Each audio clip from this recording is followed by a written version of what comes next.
সংগ্রামী বন্ধুগণ, আমাদের পাশে আমজনতা আছে, ভয়ের কিছু নাই। আমরা প্যালেস্টাইনি জনগণের উপর যে হত্যা, নির্যাতন, নিপীড়ন চলছে তার তীব্র প্রতিবাদ করছি। প্যালেস্টাইনি জনগণকে আমরা দেখছি একেবারে জাতিগতভাবে নিশ্চিহ্ন করার জন্য ইসরায়েলি যে প্রবণতা, সেই ইসরায়েলি প্রবণতা আজ একেবারে প্যালেস্টাইনের নিরীহ জনগণকে ধ্বংসের দ্বারপ্রান্তে নিয়ে গেছে। গাজা শহর ধ্বংস করে দেওয়া হয়েছে। গাজা উপত্যকায় মার্কিন সাম্রাজ্যবাদের নজর পড়েছে। ওখানে বহুতল সুরঙ্গ ভবন করে একটা আধুনিক নগর করতে চায়। এই নগরে প্যালেস্টাইনিরা থাকছে না, এই নগরে থাকছে আমেরিকান ব্যবসায়ীরা, ইহুদিরা এবং সারা দুনিয়ার লোকেরা জনগোষ্ঠী। আমরা এক তীব্র প্রতিবাদ জানাই। বাংলাদেশের জনগণের পক্ষ থেকে আমরা স্পষ্ট করে বলতে চাই, বাংলাদেশের জনগণ প্যালেস্টাইনের জনগণের পক্ষে, মুক্ত স্বাধীন প্যালেস্টাইনের পক্ষে। বাংলাদেশের জনগণ স্বাধীন প্যালেস্টাইন চাই এবং প্যালেস্টাইনের কোনো প্রকাশ আমেরিকান হস্তক্ষেপ করতে পারে না। শিশুদের উপরে মার্কিন যে আগ্রাসন, এই আগ্রাসনেরও আমরা তীব্র নিন্দা জানাই। আমি আমেরিকানকে স্মরণ করে যেতে চাই,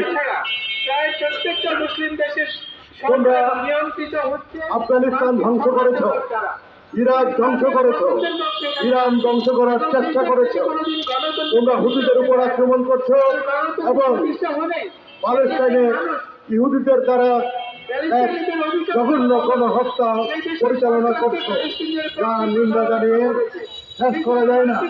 এই গণহত্যাকারীদের আন্তর্জাতিক বিচারের পাশাপাশি আমরা বলছি জনগণকেও এই জন্য দাঁড়িয়ে যেতে হবে।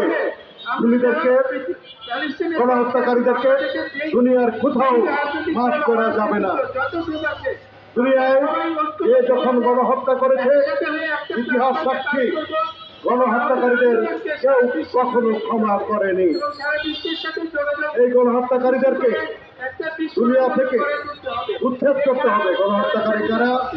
গণহত্যাকারীর মৃতদেরা মাফিয়া চক্র। গণহত্যাকারী কারা? যারা পৃথিবীতে অশান্তি বজায় রাখতে চায়, লুটপাটের দরজা খোলা রাখতে চায়, সাম্রাজ্যবাদী প্রবণতা। এই মানুষগুলি হল গণহত্যাকারী। গণহত্যাকারীরা হল ন্যায় পরিবেশ সৃষ্টিকারী পুঁজিবাদী। গণহত্যাকারী কারা? আমরা খুব স্পষ্ট করে জানি। ইরাকে কারা গণহত্যা করেছে? পুরো আরব তারা ধ্বংস করার চক্রান্ত করছে। তারা আফগানিস্তানে গণহত্যা পরিচালনা করেছে। তারা এখন ফিলিস্তিনে গাজা উপত্যকা ধ্বংস করার জন্য গণহত্যা চালাচ্ছে। এই মার্কিন সাম্রাজ্যবাদকে সুস্পষ্টভাবে বলে দিতে চাই, এই সাম্রাজ্যবাদ ধ্বংস হবে, হবেই হবে। বাংলাদেশের জনগণ এই মার্কিন সাম্রাজ্যবাদকে ধ্বংস করার জন্য ফুলে ফেটে আছে। আমরা আশা করছি আমাদের বাকি পৃথিবীর জনগণ ঐক্যবদ্ধ হয়ে এই মার্কিন সাম্রাজ্যবাদকে প্রতিরোধ করবে। সংগ্রামী বন্ধুগণ, পৃথিবীর কাছে দেশে শ্রমিকরা, ধর্মীয় সংখ্যালঘুরা যেভাবে ক্ষতিগ্রস্ত হচ্ছে, আমরা বলছি ধর্মীয় নিপীড়ন বিরোধী আন্দোলন ও শ্রেণী সংগ্রাম। এই শ্রেণী সংগ্রামে আমরা আছি, থাকবো, ছিলাম এবং আমরা দুনিয়ার মধ্যে এক